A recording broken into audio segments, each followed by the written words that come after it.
فلسي ساك واك إلى هاي سيدي لغوها محاكاسي سيدان أهانجين بل محاكاسي أمانت warsama waa runtaayoo korkoo dhan baa ijajaban saakay oo anigoo dhan baaba si kala ah waayaab maxaa intaasi kuu dheer falisay maxamed baa kuula jirta madax xanuun miyaa kuula jira si wax kaa yihiin bal wax ii sheeg warsama waxaan u ekahay sidii qofuu hargab soo hayoo kale kolley anigu u malayn maayo inuu yahay cudurkii xumaa ee baryahan adduunka laga sheegay ee balaayada ah allah nagu shartire u malayn maayo kaas inuu yahay yaa makarona allaan ka magan galay haygu saadinin kolley sidaan arkayo calaamadihiisa kaama muuqdaan maya warsamow kaas marna ha u malaynin liiban maxaa samaynaysaa hooyo waxaan diyaarinayaa liin toon iyo sanjabiil oo yaad u diyaarinaysaa gacanta ha iska sarin sow ma ogid inay ayeeyo xanuunsanayso iyadaa u diyaarinayaa ayeeyaa weli jiifta oo sidee ku ogaatay inay xanuunsanayso waxaan maqlaayay iyada iyo awoowe oo wada hadlayaa bal aan soo eegay sug mindidana ha isku jari liin ma jari kartide hooyo hee soo dhaaf ismahaan hooyo ma xanuunsatay hooyo sidee lagu hayaa ma badna hooyo xoogaa madax xanuuna iyo wajac baan dareemayaa hooyo see kale hooyo ma xumad baa kuula jirta xoogaa waxaad mooddaa inuu hargab isoo hayoo kale markii calaamadaha hergebka la arko waa inaan la tacaalnaa hergebka oo sidaa ugu hortegi karno yeelnaa waxaa noo darnaa lahaa coronavirus ee ismahaani aabbo calaamadihiisa maxaa lagu gartaa maxaase ka mid aabbo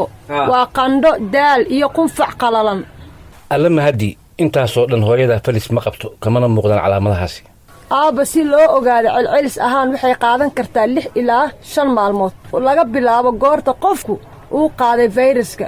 waxayna kaloo qaadan kartaa ilaa 14 cisho sida aan ku maqalnay fariimaha caafimaadka waa sax waa runta aabbe anigaba waan maqlay dhowr jeer maalin kastana waa lagu soo celceliyaa hadda maxaanu yeelnaa annaga maxaasana la gudboon oo aanu arrintan ka samayn karnaa hadda aniga dhib weyn ma qabo waxaan iska cunayaa kaniinka hargabka iyo xanuun baabi'iyaha hooyo waxaan yeelaynaa inaan qolkaaga lagugu imaan ilaa iyo 14 cisho daryeelkaaga iyo cuntadaada dhammaan halkaagan kugu keenaynaa si aan u aragno in wax isbeddelaan hadda wax kaa muuqdo oo calaamadaha fayraska korona ma jiraan hooyo insha allah hooyo waan yeelayaa marka hore ha qoraacato oo qaxwihii iyo shaahii soo siiye ee ismahaanay kol haddii falis aan karantiilayno anaguna maxaan samaynaa mala karantiilnaanayno meesha kula jirayno ma baxayno miya anaguna sidee ma iyadoo kala noqonaynaa mise waa ka duwanaanayna waaba yaab arrin kale cusub weeytani hadda qofka aan xanuun aan la hubin sheegtay waa hooyo markii la ogaado ayaan arrimaheena eegi doonaa haddii ay wax jiraan inta ka horeysa yaanan hooyo qolkeeda loogu tegin ayaya hookan isku huuri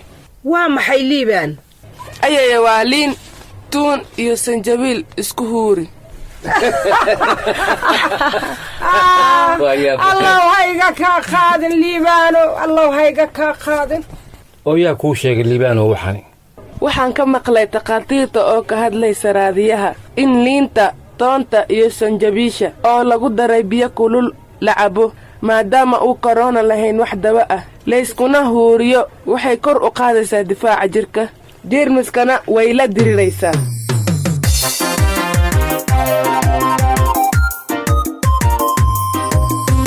dawooyin kaalmaati iyo malaha kaniin wax tara nadaafadda kaamilo faraxalka kow ka dhigo kulama salaan gacana kooxo hadalkood baddaa ku koobno gurigaaga joog kan kuu dhow ka fogow kan kaa dheer ha u dhowaan kuba kan kale uu ka durgaa kol haddaad kuxkuxulayso dadku wuu ku karhaaye kor u qaad xusulkaaga ee kilkisha hoose ka laab ee ku kaay qufacaaga haddii aad kari weydo mid kaleetana hooyo ku kaaftoon safariti ama waraaq kaligeed kaa doontaba qaado kulligood isticmaal ee afkaaga korkiisa kolkaas ku daboolo